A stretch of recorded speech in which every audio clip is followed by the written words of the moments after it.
Pending ప్రాజెక్టులు పూర్తి చేద్దాం, పడగొట్టినవి నిలబెడదాం. పెండింగ్ ప్రాజెక్టులు మొత్తం పూర్తి చేసి రాష్ట్రంలో ఉన్న ప్రతి ఎకరాకు నీరు అందిస్తే, సాగులోకి తీసుకొస్తే ఆ ఫలితాలు ఎలా ఉంటాయో చంద్రబాబు నాయుడు గారికి తెలిసినంత బాగా ఇంకెవరికి తెలియదు. గతంలో ప్రగల్భాలు పలికి ప్రాజెక్టుల పేరుతో మట్టి పనులు చేసి వేల కోట్ల దోచుకున్న అయ్యా కొడుకుల పనితీరు మనం గమనించాం. నాడు గాని నేడు గాని ప్రాజెక్టులని ప్రారంభించింది, పూర్తి చేసింది, చేయబోతుంది కూడా చంద్రబాబు నాయుడు గారు మాత్రమే. ముచ్చుమర్రి ప్రాజెక్టు ప్రారంభించి అన్ని అనుమతులు తీసుకొచ్చి ప్రారంభోత్సవానికి సిద్ధమైన తర్వాత ప్రజల కర్మగాలి ప్రభుత్వం మారి ఆ ముచ్చుమర్రి ప్రాజెక్టుని పక్కన పడేసి రాయలసీమ లిఫ్ట్ ఇరిగేషన్ పేరిట జగన్ రెడ్డి ఆడిన డ్రామాలు రాయలసీమ ప్రజలు, రాష్ట్ర ప్రజలు, రాయలసీమ రైతులు గమనించే జగన్మోహన్ రెడ్డికి ఆ తీరుగా సత్కరించారు, మూలలో కూర్చోబెట్టారు. పూర్తి కాని వెలిగొండ ప్రాజెక్టుని జాతికి అంకితం చేసిన గనుడు జగన్మోహన్ రెడ్డి. కుప్పానికి నేనే నీళ్ళు ఇస్తున్నానని చెప్పి అద్దె గేట్లు పెట్టి ట్యాంకర్లతో నీళ్లు పోసి టెంకాయ కొట్టి జగన్ రెడ్డి అటు అలాగానే గేట్ అద్దెకిచ్చిన వ్యక్తి గేట్ కూడా తీసుకెళ్లిపోయాడు. అది జగన్మోహన్ రెడ్డి ప్రాజెక్టులకు చేసిన సేవలు. ఆ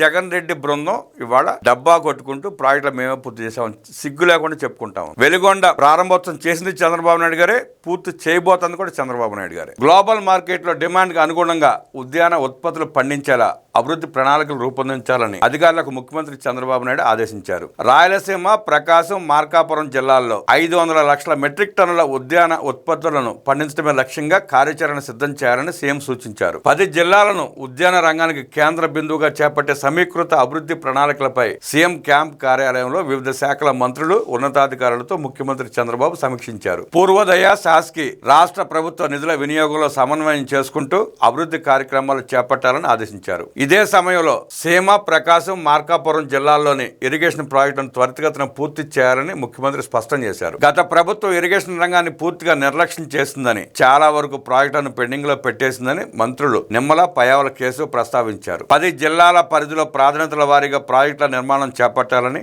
అలాగే తక్కువ నిధులను కేటాయిస్తే త్వరగా పూర్తయ్యే ప్రాజెక్టులను తొలుత చేపట్టాలని సీఎం చంద్రబాబు ఆదేశించారు. వెలిగొండ ప్రాజెక్టు నిర్మాణాన్ని ఈ ఏడాదిలో పూర్తి చేయాలని స్పష్టం చేశారు. అలాగే గత ప్రభుత్వం నిర్లక్ష్యం వల్ల కొట్టుకుపోయిన అన్నమయ్య ప్రాజెక్టు నిర్మాణానికి ప్రణాళికలు సిద్ధం చేయాలని సూచించారు. గాలేరు నగరి ప్రాజెక్టు ద్వారా కృష్ణా జలాలను కడప వరకు తీసుకెళ్లే అంశంపై దృష్టి సారించాలని ముఖ్యమంత్రి చెప్పారు. ఈ దిశగా సుమారు 20కు పైగా ప్రాజెక్టులను అభివృద్ధి చేయాల్సి ఉంటుందని అధికారులు వివరించారు. మొత్తంగా ఈ ప్రాజెక్టుల ద్వారా కొత్తగా 8,87,000 ఎకరాల ఆయకట్టు, అలాగే 4,30,000 ఎకరాల స్థిరీకరణకు నీళ్లు అందించవచ్చని సీఎంకు అధికారులు తెలిపారు. సీమ ప్రాజెక్టులతో పాటు ఉత్తరాంధ్ర జిల్లాల్లో కూడా ప్రాజెక్టులను చేపట్టేలా చర్యలు తీసుకోవాలని ఆదేశించారు. పోలవరం ఎడమ కాలువ పనులు పూర్తయితే గోదావరి జలాలను ఉత్తరాంధ్ర వరకు తీసుకువెళ్లొచ్చు అన్నారు. అప్పుడు పోలవరం, వంశధార నదుల అనుసంధానం ప్రాజెక్టు చేపట్టవచ్చని సూచించారు. ఈలోగా ఉత్తరాంధ్ర ప్రాంతంలోని ప్రాజెక్టులను ప్రాధాన్యతల వారీగా నిర్మాణం చేపట్టేలా ప్రణాళిక సిద్ధం చేయాలని ముఖ్యమంత్రి సూచించారు. ఈ ప్రాజెక్టులు పూర్తయితే రాయలసీమ, ప్రకాశం, మార్కాపురం జిల్లాల్లో ఉద్యాన పంటల సాగు అపారంగా పెరిగే అవకాశం ఉందని వ్యవసాయ మంత్రి అచ్చెన్నాయుడు అభిప్రాయపడ్డారు. మొత్తం 10 జిల్లాల్లోని 201 క్లస్టర్లు, 303 మండలాల్లోని ఉద్యాన పంటలను అభివృద్ధి చేసేలా ప్రతిపాదించినట్లు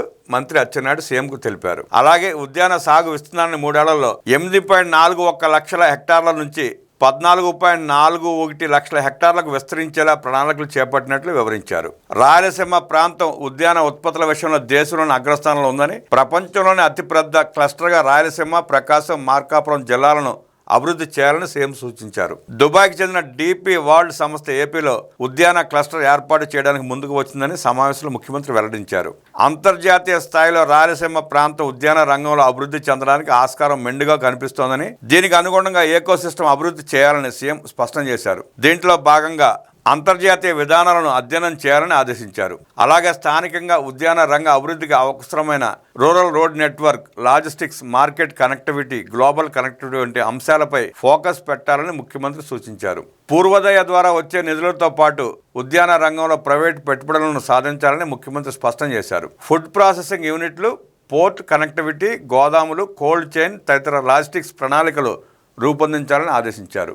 ఈ సమావేశంలో సిఎస్ విజయానంద్ సహా ఆర్థిక, ఇరిగేషన్, వ్యవసాయ, ఉద్యాన, పోర్టులు, R&B శాఖలకు చెందిన అధికారులు పాల్గొన్నారు. 10 జిల్లాల్లో ప్రాధాన్యత క్రమంలో పూర్తి చేయనున్న ఇరిగేషన్ ప్రాజెక్టుల వివరాలు ఒకసారి చూస్తే, Veligonda project, Korisapadu lift irrigation scheme, Paleru reservoir, Mallemadugu lift reservoir, Sri Balaji reservoir, Kuppam branch canal, Punganur branch canal, Moolapalli lift irrigation scheme, Handri Neeva ప్రధాన కాల్వ పనులు, Atlurupadu, Merlapaka SSLC Neeva branch canal పనులు, జీడిపల్లి భైరవాని తిప్ప లిఫ్ట్ ఇరిగేషన్ పథకం, జీడిపల్లి అప్పర్ పెన్నార్ ఎత్తిపోతలు, అనంతపురంలో community micro irrigation project, Madakasira branch canal విస్తరణ పనులు, Peruru lift irrigation scheme, Kadapa Koduru వరకు గాలేరి నగరి సుజల స్రవంతి, అన్నమయ్య ప్రాజెక్టు పునరుద్ధరణ పనులు, పశ్చిమ కర్నూలుకు నీళ్లిచ్చేలా వేదవతి, అలగనూరు, గాజుల దిన్నె ప్రాజెక్టులు, 7 జిల్లాల్లో 1011 మైనర్ ఇరిగేషన్ చెరువుల అభివృద్ధి.